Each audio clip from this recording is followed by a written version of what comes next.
ফকির থেকে ধনী এই আমল বদলে দিতে পারে আপনার জীবন। প্রিয় বন্ধুগণ, আপনি কি কখনো ভেবেছেন কেন কিছু মানুষের রিজিক হঠাৎ খুলে যায়? কেন কেউ দারিদ্র্যের অন্ধকার থেকে উঠে আসে সফলতার আলোয়? আজ আমি এমন একটি সত্য ঘটনা শোনাবো যা আপনার হৃদয় কাঁপিয়ে দেবে।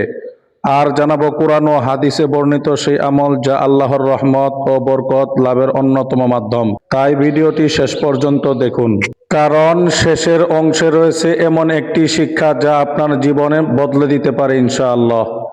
একটি গ্রামের যুবকের নাম ছিল আব্দুল্লাহ। দিন মজুরের কাজ করেও পরিবারের প্রয়োজন পূরণ করতে পারত না সে। ঋণ, অভাব আর দুশ্চিন্তা ছিল তার নিত্য সঙ্গী। একদিন ফজরের পর মসজিদে বসে সে একজন আলেমের মুখে শুনল, যে ব্যক্তি বেশি বেশি ইস্তিগফার করে আল্লাহ তার জন্য রিজিকের দরজা খুলে দেন। সুবহানাল্লাহ।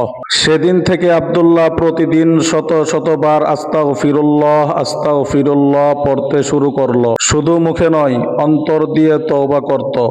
হারাম ছেড়ে দিল, নামাজে মনোযোগী হলো, মানুষের হক আদায় করতে লাগলো। কয়েক মাস পর গ্রামের একজন ব্যবসায়ী তার সততা দেখে কাজে নিলেন। ধীরে ধীরে সে নিজেও ব্যবসা শুরু করলো। কয়েক বছরের মধ্যে তার জীবন বদলে গেল, আলহামদুলিল্লাহ। কিন্তু সবচেয়ে বড় পরিবর্তন ছিল সম্পদে নয়, সবচেয়ে বড় পরিবর্তন ছিল আল্লাহর প্রতি তার ভালোবাসা। মহান আল্লাহ পাক রব্বুল আলামিন সূরা নূহের 10, 11, 12 নম্বর আয়াতে বলেন, ফাকুলতু আস্তাগফিরু রাব্বাকুম ইন্নাহু কানা গফফারা ইউরসিলিস সামাআ আলাইকুম মিদরারা ويمددكم بأموال وبنين। অর্থ, আমি বললাম, তোমরা তোমাদের রবের কাছে ক্ষমা প্রার্থনা করো, নিশ্চয়ই তিনি মহা ক্ষমাশীল।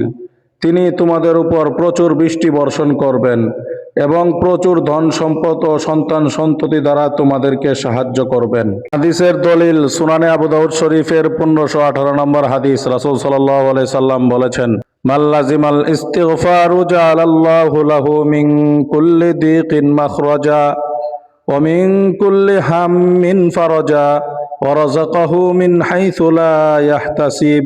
অর্থ, যে ব্যক্তি অধিক পরিমাণে ইস্তিগফার করবে, আল্লাহ তার সকল সংকট থেকে উত্তরণের পথ বের করে দেবেন, সকল দুশ্চিন্তা দূর করবেন এবং তাকে এমন স্থান থেকে রিজিক দান করবেন যা সে কল্পনাও করেনি। আলহামদুলিল্লাহ। তাই আসুন বেশি বেশি ইস্তিগফার পাঠ করি। এই ভিডিওর শিক্ষণীয় বিষয়, প্রিয় ভাই ও বোনেরা, ধনী হওয়ার আসল রহস্য শুধু টাকা নয়, বরং আল্লাহর বরকত, ইস্তিগফার, তাকওয়া, হালাল উপার্জন করা এবং আল্লাহর উপর ভরসা, এগুলোই রিজিক বৃদ্ধির প্রকৃত মাধ্যম।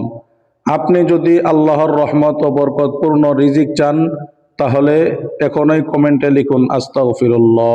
আর ভিডিওটি শেয়ার করুন যাতে আরো মানুষ এই গুরুত্বপূর্ণ আমলের কথা জানতে পারে। আর এমন ইসলামিক গল্প ও দোয়ার ভিডিও পেতে লাইট অফ দোয়াস চ্যানেলটি সাবস্ক্রাইব করুন।